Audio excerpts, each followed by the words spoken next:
m'appelle Dominique Maucly, je suis actuellement le président directeur général d'une société qui est une société, un opérateur de réseau de gaz qui s'appelle Teregard. Et j'ai commencé ma carrière il y a maintenant un certain nombre d'années comme architecte de systèmes de combat de bâtiments de la Marine nationale.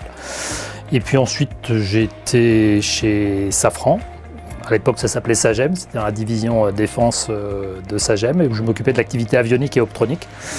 Donc de l'électronique, des bateaux, des systèmes dans le monde de la défense, de l'aéronautique. Et puis ensuite, je suis passé dans le monde du nucléaire au début des années 2000 pour m'occuper de la propulsion nucléaire des sous-marins nucléaires lanceurs d'engins.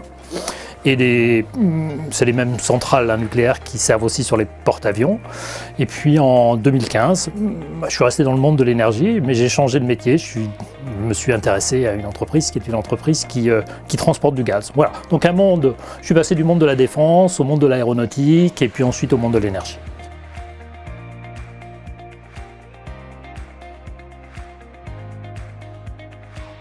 On a effectivement une spécialité quand on commence. Moi, je suis un architecte, donc un ingénieur système. Et système dans le monde de l'électronique, et en fait, c'est ça un petit peu le fil conducteur.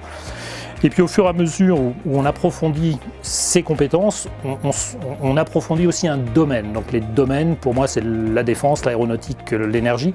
Mais au fond du fond, la compétence que j'ai apprise à l'école, que j'ai mis en œuvre dans mes premiers postes, c'est cette compétence d'ingénierie système. Et c'est celle-là qu'aujourd'hui, je suis prêt à appliquer n'importe où, et ça sert aussi dans le management d'entreprise.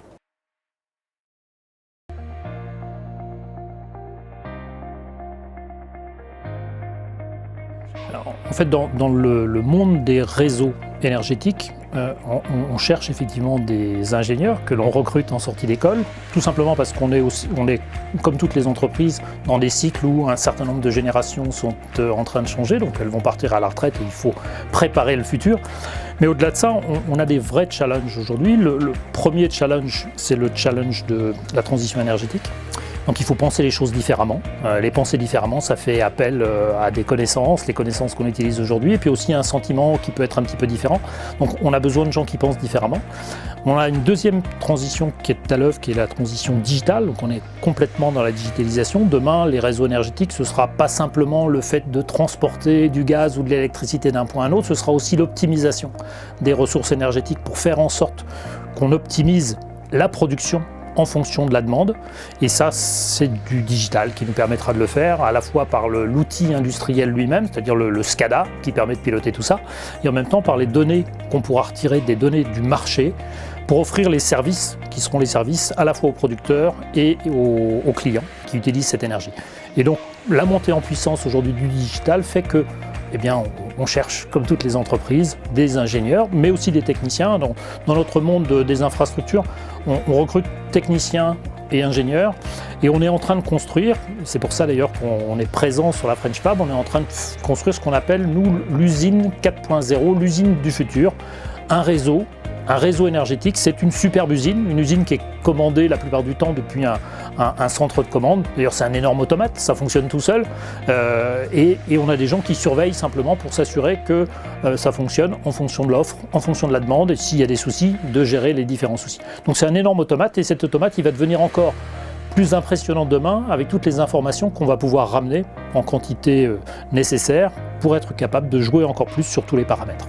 Voilà, donc des ingénieurs qui pensent transition énergétique, qui pensent digital, et puis qui apprennent aussi le métier. Et c'est pour ça qu'en général, on a l'habitude de dire chez nous qu'il faut de l'ordre de 18 à 3 ans pour quelqu'un qui rentre dans l'entreprise pour bien comprendre comment fonctionnent nos installations.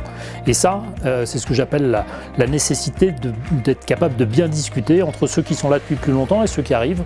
Ce dialogue, il est indispensable pour que demain, on gère nos infrastructures comme il faut, avec des nouvelles technologies, mais tout en sachant bien les réalités et comment fonctionne le gaz, l'électricité et la chaleur, parce qu'on est au cœur de tout ça.